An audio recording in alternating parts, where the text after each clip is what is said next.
Dawn stretched itself lazily across the rooftops of Susa, pouring golden light like molten fire over the city's domes and towers.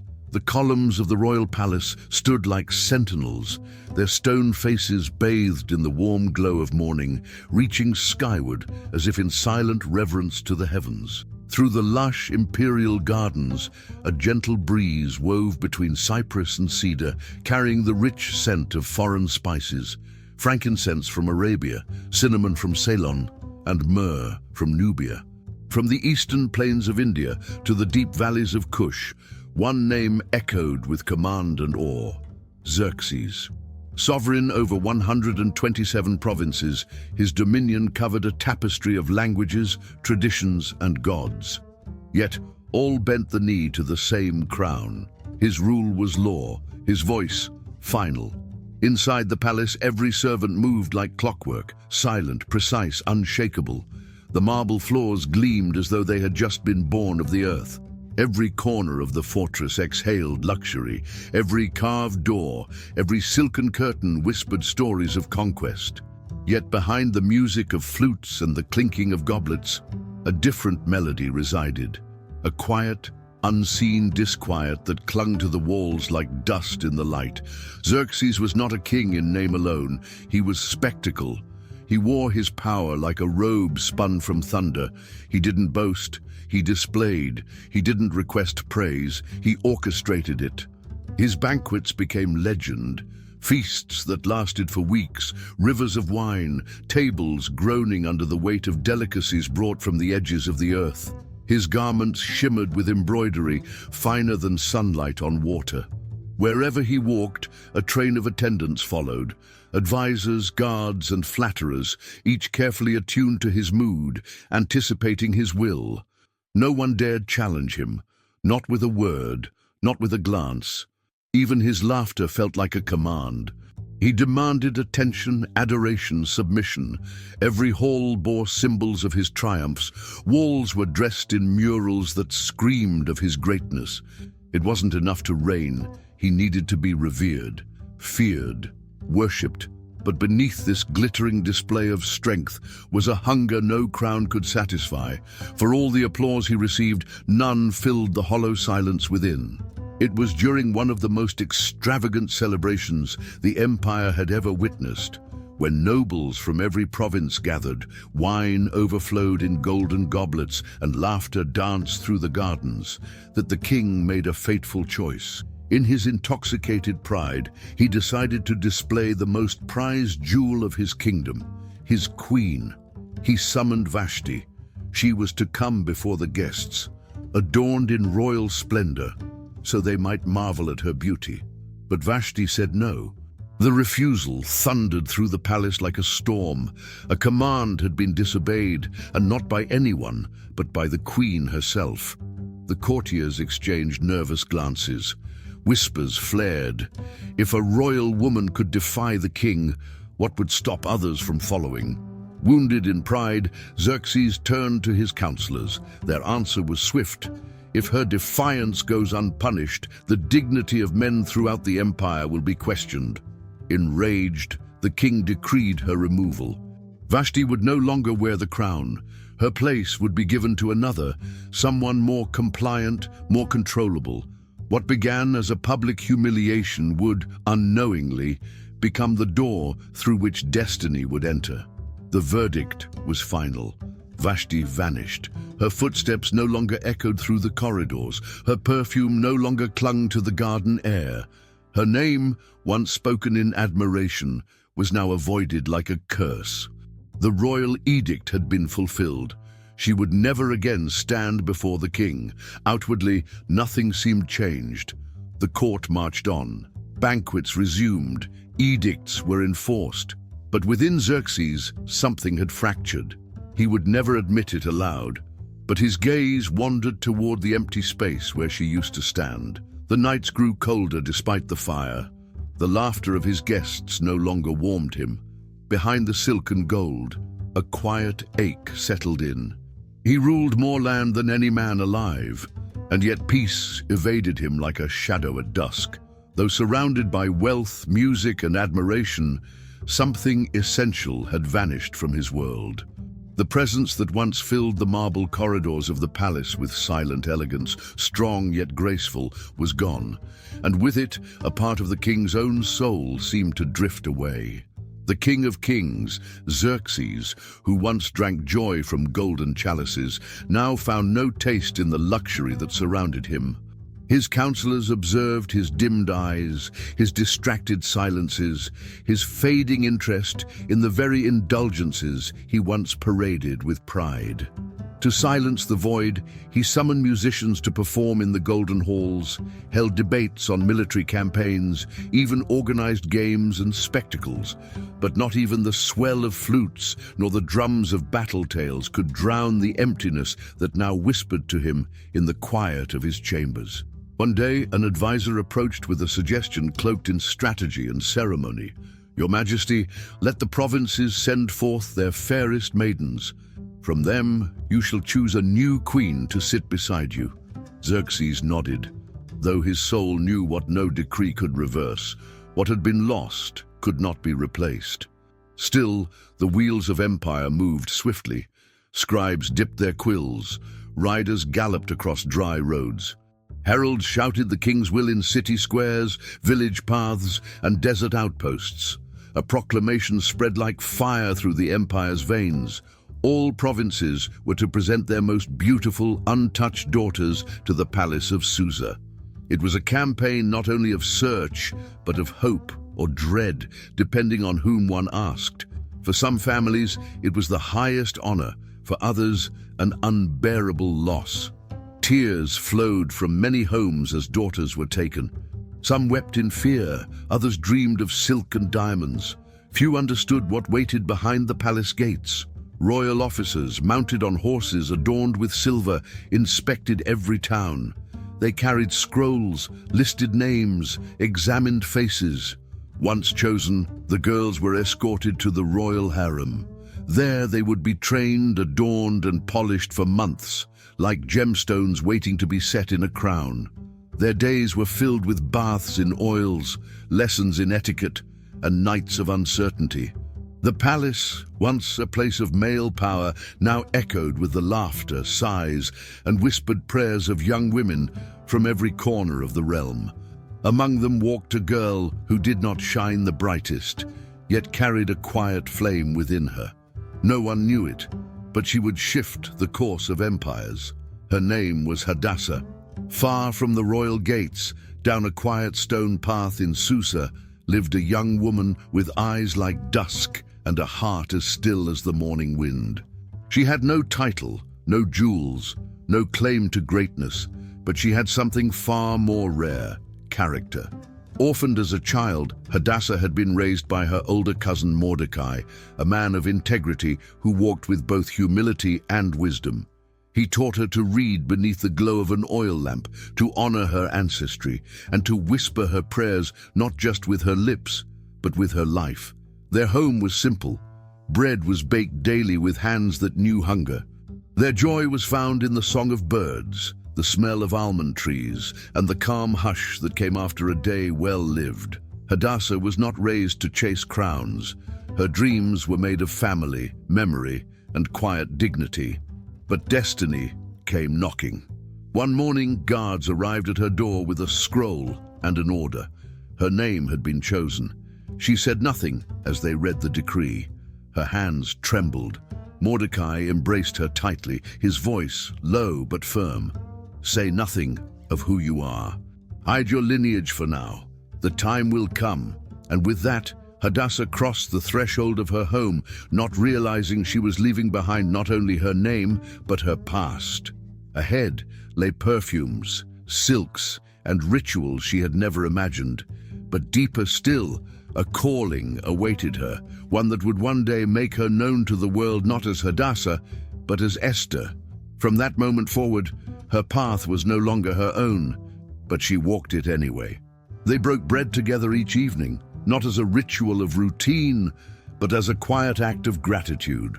Life had been sparse, but not without meaning. Every dawn was a new canvas where character could be forged through simple decisions. Mordecai, Ever a man of quiet wisdom, often reminded her, "It's not where you come from that defines you.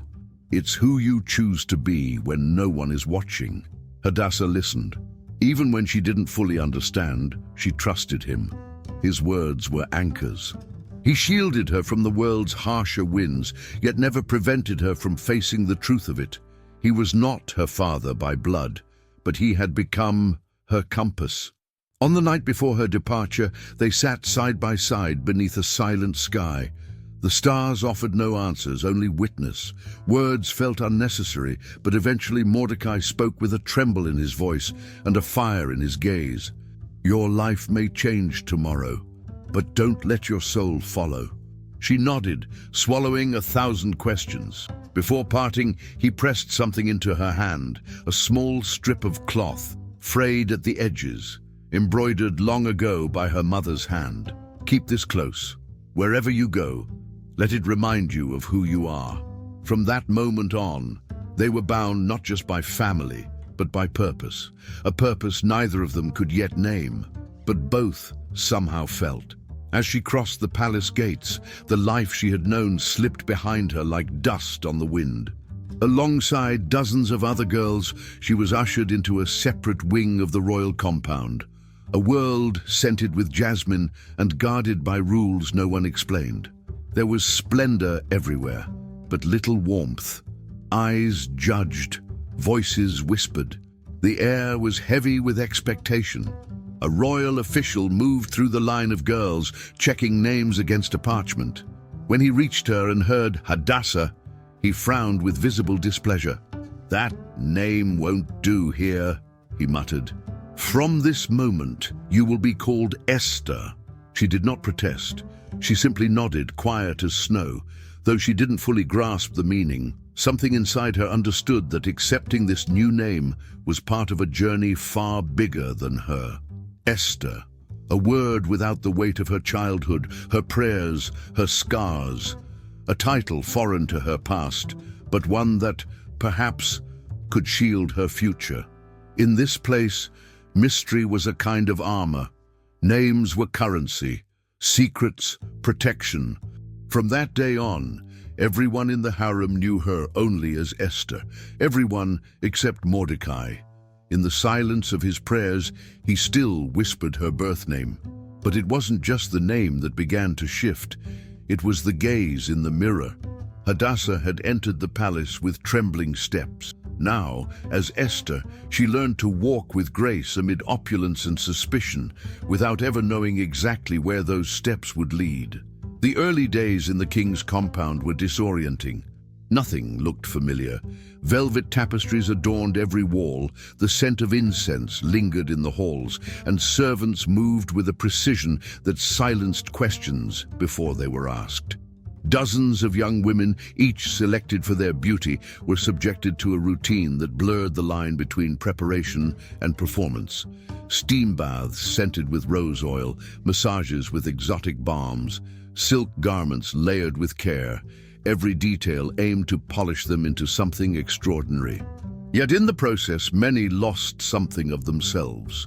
Some girls laughed too loudly, hoping to be noticed. Others wore their fear beneath false smiles. Esther, meanwhile, chose stillness. She spoke sparingly. She observed more than she reacted. She offered kindness not as strategy, but as instinct.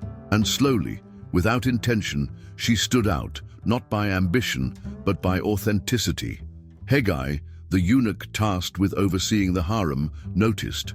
He could not explain it, but there was a lightness about her presence, a quiet authority. She did not demand his attention, yet it was drawn to her nonetheless. He offered her better rooms, chose her garments with greater care, assigned her attendants who treated her gently, not because she asked, but because her presence made asking unnecessary. Yet through all the perfumes and pearls, Esther clung to her essence like a thread sewn through her soul. She wore her dignity like a hidden garment. Every time she felt the weight of that new name, she remembered the cloth tucked in her belongings, the warmth of Mordecai's voice, and the truth buried beneath appearances. In a palace that celebrated surface, she guarded her depth. In a world of masks, she kept her truth hidden but intact. Among the multitude of girls, one presence began to rise, not with flash or volume, but with gravity. Esther was not the most ornamented, nor the most confident. But there was something about her, an invisible strength woven into her silence that could not be overlooked. And though no one realized it yet, that name, chosen in passing, would one day be etched into history. Hegai had watched many women pass through the inner chambers of the palace. They came cloaked in ambition or fear, rehearsing smiles or pretending grace. Some tried to impress, others learned to obey. But Esther, she did neither. She didn't try to win favor. She simply existed with an authenticity that didn't demand attention, yet commanded it nonetheless. In a world obsessed with appearances, she was a quiet paradox. He watched her from a distance at first, while other girls clamored for imported oils, embroidered robes, or extra time with tutors. Esther received what she was given with quiet gratitude. Where others competed, she remained still. Where others adorned themselves with layers of perfume and paint, she carried herself with calm dignity. Hegai, long desensitized to false charm, found himself strangely drawn to her presence. It wasn't beauty that caught his eye, though she was lovely, but rather the unshakable integrity that clung to her like a shadow. Intrigued, he began to offer her small privileges, not out of favoritism, but out of respect. He assigned her the finest attendants. He selected rare balms and soft fabrics for her, and still, she never asked for more. Esther never sought to stand out. But that's precisely what made her unforgettable. To Hegai, she no longer blended into the crowd. She was set apart. And though neither of them knew it yet, this quiet girl would one day shake the very foundations of the empire. The day of her presentation came without warning. A servant entered at dawn and gently woke her. "This afternoon, you will be brought before the king." There was no time for hesitation, no opportunity for questions. She was bathed, clothed, and perfumed according to royal protocol. Silk was wrapped around her body, but within, her spirit remained anchored. As she was led through the marble corridors, Esther's thoughts wandered to another path, dustier, simpler. She thought of the rough hands of Mordecai guiding her as a child, of the quiet prayers whispered in shadowed corners. She thought of her people. She wore no extravagant jewels, no towering hairstyle or dazzling train. She had chosen simplicity, an outward reflection of the truth she carried within. Her steps were quiet, but her presence was strong. When she entered the throne room, a hush fell over the attendants. Conversations ceased, movements froze. King Xerxes, draped in gold and seated on a throne forged for conquest, lifted his gaze. Their eyes met, and for a moment, the empire stood still. What moved him wasn't glitter or spectacle. It was the calm that radiated from her soul.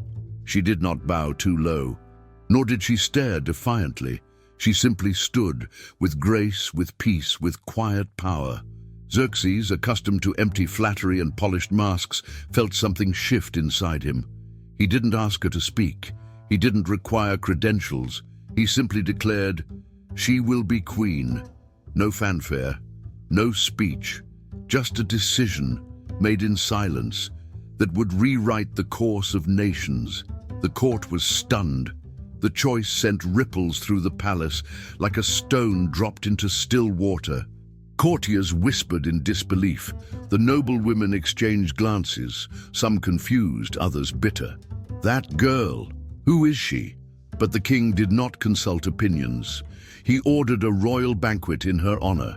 He summoned the crown.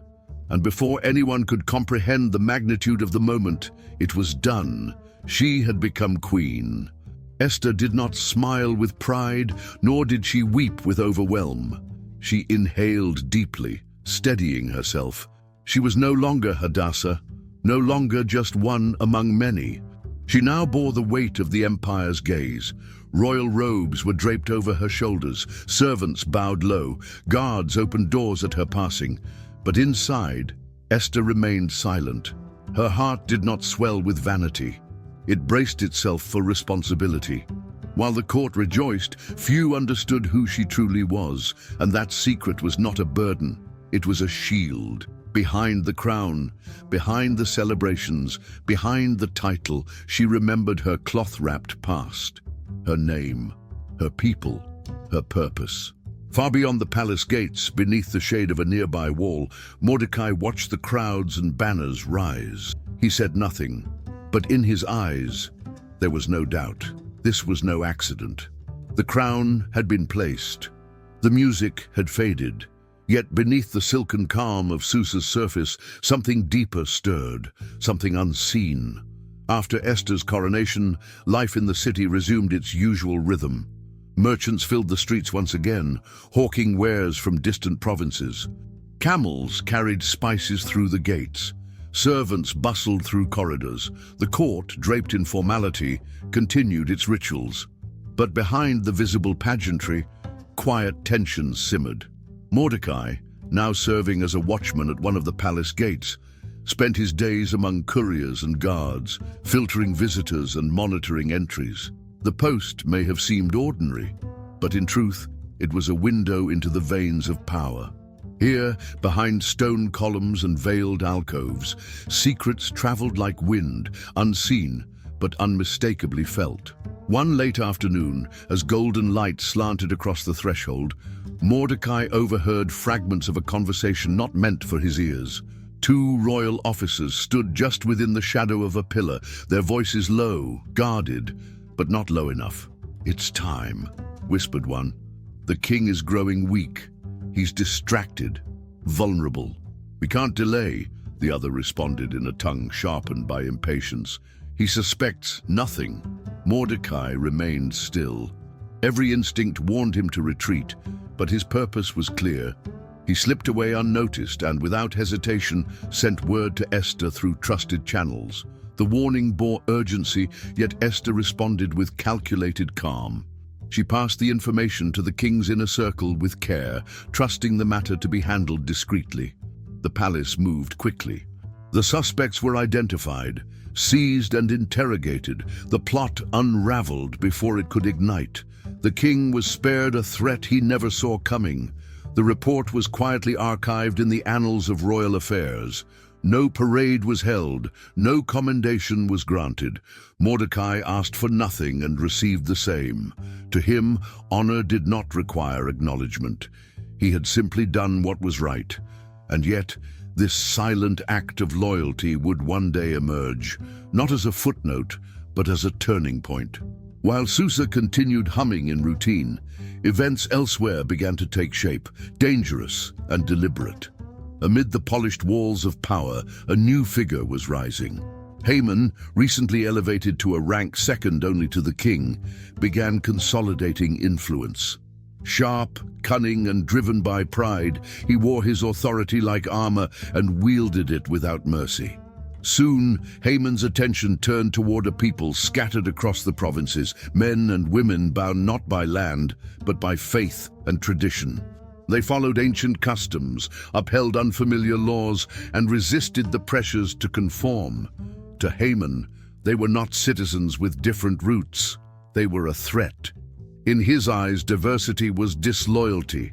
He approached the king with a voice smooth as oil, but laced with venom. "Your Majesty, there exists a people dispersed among your domains. They follow their own codes. They do not obey your laws. They remain apart, even while living among us. Their presence weakens the unity of your rule." King Xerxes remained silent, his expression unreadable. Haman, sensing no resistance, continued, "If it pleases the crown, let a decree be issued to remove them. For the good of the empire, we must act, and to support the effort, I will contribute an enormous sum of silver to the royal treasury."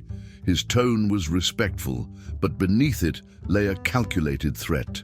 Loyalty should be exclusive. Without questions, without seeking a second opinion, the king extended his hand. He removed his signet ring, the symbol of imperial authority, and gave it to Haman. In that moment, a genocide was set into motion, No trumpets sounded, no cries were heard, only the sound of a wax seal being pressed against parchment. Haman wrote the order himself. He chose his words carefully. It was not framed as violence. It was presented as preservation. It didn't name the Jews. It spoke of unity, of loyalty, of necessary cleansing. The edict was copied, multiplied, and dispatched. Messengers rode out at sunrise, galloping from province to province. By nightfall, news had reached distant villages. On a specific date, all citizens were instructed to rise up against a particular group among them. Men, women, children, it made no distinction. Their properties could be taken, their lives erased. The world did not tremble, yet the earth had shifted. In Susa, the gears of war were turning, though not in the form of soldiers or weapons, but in ink, deception, and silence. And while Esther sat upon a throne of gold, the hourglass had begun to empty. Scribes, bent over scrolls lit by flickering torchlight, copied the decree with grim precision. Each word sealed with royal wax, each copy destined to carry fear across the vast empire. As dawn broke, mounted couriers rode out from Susa like thunder on the horizon. Through deserts, forests, and mountain passes, the message galloped toward every province, every village, every whispering alley. In the city squares and village gates, heralds stood with solemn faces. Their voices echoed against stone walls and thatched rooftops as they read the edict aloud. On a day appointed by the king's command, all Jews, men, women, children, the elderly, are to be annihilated. Their possessions are to be seized, their memory erased. It was not a war. It was a scheduled extermination. Confusion rippled through the provinces. Some couldn't grasp what they were hearing. Others wept silently, clutching their children, already sensing a morning that had yet to arrive. The skies did not darken, but the air thickened. In homes and markets, terror crept like fog. Unwittingly, Haman had done more than authorize mass murder. He had triggered the beginning of his own collapse. In the polished corridors of the palace, beneath gold-draped arches and linen-veiled doors, the news reached Queen Esther like a blade to the heart. A note, hastily delivered by one of Mordecai's messengers, contained a truth too heavy for silk and jewels to conceal. Her people had been condemned. She read it once, then again, and again. Each word burned deeper. Her hands trembled, not from weakness, but from the collision of identity and obligation. She had hidden her heritage for this very reason. But now, silence would not save her. Mordecai's expectation was clear. She must speak, she must act, she must stand before the throne. But nothing in Persia was that simple. The laws were iron, written in the blood of those who dared defy protocol. No one could approach the king uninvited, not even the queen. To enter his inner court without a summons was to gamble one's life. And 30 days had passed since the king had last requested her presence. If she went unbidden and the king did not extend his golden scepter toward her, the sentence was immediate and final. Esther sat in the silence of her chambers, surrounded by her handmaidens. The scent of incense lingered in the air, but she felt no comfort in it. Her mind spiraled through memory, dusty streets, laughter shared with Mordecai, the simplicity of bread and olive oil. But the silence inside her heart was louder than all of it. She penned a reply with a hesitant hand. "I cannot go. If I enter uncalled, I may be put to death. He has not summoned me in over a month. I cannot risk it." She sealed the message and handed it to the courier, her expression carved from fear and duty. The handmaidens did not speak. They only watched her, eyes wide with something between sorrow and admiration. In her soul, Esther knew she stood on the edge of something irreversible, but her feet remained planted, for now, in the shadow of uncertainty. The reply reached Mordecai within the hour. He read it beneath the colonnade near the palace gate, where whispers of danger often traveled. His face tightened. His hands, though weathered by years, did not tremble. He asked for ink and parchment. There was no time for softness. His words struck like arrows. Do not think that because you wear a crown, you will be spared. If you remain silent, deliverance will come from elsewhere. But you and your father's house will perish. And who knows? Perhaps you were placed in this position for such a time as this." He handed the scroll to a trusted servant. The message, though brief, carried the weight of a nation's fate. Esther had been raised to listen, but now she was being called to choose, not between comfort and discomfort, between life and legacy. The parchment arrived at the palace wrapped tightly in twine, worn from the journey but intact. A maid took it from the hands of Mordecai's messenger and held it for a long moment before delivering it to the queen. She didn't open it right away. She stood still, fingers brushing over the seal, as if she could already feel the weight of the words inside. When she finally broke the seal and read its contents, her face remained still, but something inside her shifted. No tears, no words. Just one long breath and a silence so profound it felt like a moment outside of time. Beyond the palace walls, Mordecai waited. He had no way of knowing what she would do, but deep within, he felt something stirring. This message, he believed, was no longer his alone. There was a deeper voice behind those words. Esther sat quietly by the tall window of her royal chambers, gazing into the garden. The air was soft, the curtains danced in the breeze, yet inside her, a storm had awakened. She knew now, without question, her presence on that throne had never been accidental. It had never been about beauty or favor. She had been placed there by a purpose larger than herself. With calm resolve, she stood and summoned a handmaiden. "Send a message to Mordecai," she said. Her voice was not loud, but it carried strength. "Tell him to gather all the Jews in Susa. Have them fast for me, no food, no water, for 3 days and nights. I and my maids will do the same." The girl bowed and hurried out, leaving Esther alone with her thoughts. She clasped her hands together and looked up. Her decision was no longer about courage. It was about surrender. "After the 3 days," she whispered, "I will go to the king, even though it's against the law. And if I perish, then I perish." Her words hung in the air like a vow etched in stone. There was no fear in her gaze now, only clarity.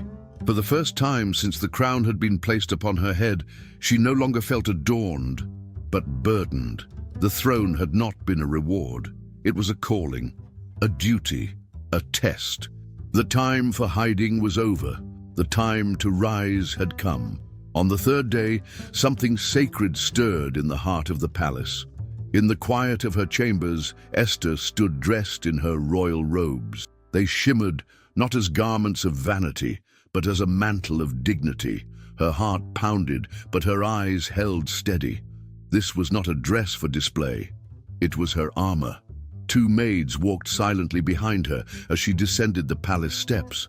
No words passed between them. The sound of her sandals striking the stone echoed through the corridors like drums of decision. When she reached the towering doors of the throne room, the guards exchanged glances. No one had summoned her. No one dared to stop her.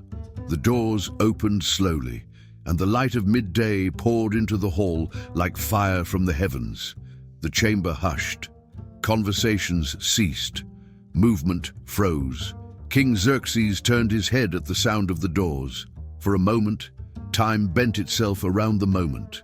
Esther stepped forward. She did not bow low. She did not rush. She simply walked, each stride bearing the weight of a people, the legacy of faith, the risk of everything. Her eyes met the king's, steady as the sea before a storm. For a heartbeat, he said nothing. Then he raised his arm. The golden scepter extended. Esther approached and touched its tip with grace. The room exhaled. She had entered the fire and survived. In that one silent gesture, fear was overcome. Her story, their story, had changed its course. King Xerxes looked at her differently now. He had seen countless women clothed in luxury, but none who carried themselves like this one. There was no submission in her posture, only strength in restraint. Respect, wrapped in quiet power. "What is it you seek, my queen?" he asked, his tone both curious and moved. "Ask for anything. even half the kingdom, and it shall be granted." Esther bowed her head slightly, a controlled calm radiating from her. "If it pleases the king," she said, "let you and Haman join me this evening for a banquet I have prepared in your honor." The king agreed immediately, intrigued. There had been no demands, no dramatic pleas, only a regal invitation. And beneath her gentleness, he sensed something deeper unfolding, something he did not yet understand, but would soon be unable to ignore. As Esther quietly left the throne room, murmurs resumed among the court, but their tone had changed. Something profound had shifted. The queen had not been punished for her boldness. Instead, she had been honored. And though no one fully understood it, history had just taken a new turn. By evening, the palace shimmered with transformation. The dining hall selected by Esther was adorned with flowing fabrics, hanging lanterns, and tables dressed in the kingdom's finest delicacies. This was no ordinary meal. Every detail carried meaning. The king arrived first, flanked by his personal guard. Soon after, Haman entered, head high and chest puffed, certain this private invitation was a seal of his unrivaled influence. Esther welcomed them with grace, her expression calm, her words deliberate, betraying nothing of the storm she carried within. Wine was served, conversation flowed easily, laughter filled the air. The king, clearly pleased, watched Esther with growing admiration. After the third toast, he leaned toward her and asked gently, "My queen, what is your request? Whatever it is, even up to half the kingdom, it shall be yours." Esther met his gaze, unwavering. "If it pleases you, return tomorrow, with Haman for another banquet. Then I will speak." The king agreed. Haman beamed, mistaking her delay for special favor. But Esther was waiting for the right moment. Patience, too, was part of her plan. As he left the palace, Haman was glowing. He had dined with royalty, just the three of them. He strutted home, intoxicated by his rising power. Yet his pride shattered when he passed the palace gate and saw Mordecai standing tall, unmoved, refusing to bow. Outraged, Haman returned home and vented to his friends and wife, Zeresh. "None of this matters," he spat, "as long as that Jew still lives." Zeresh responded coldly, "Build a gallows 50 cubits high. In the morning, ask the king to hang him, then enjoy your banquet."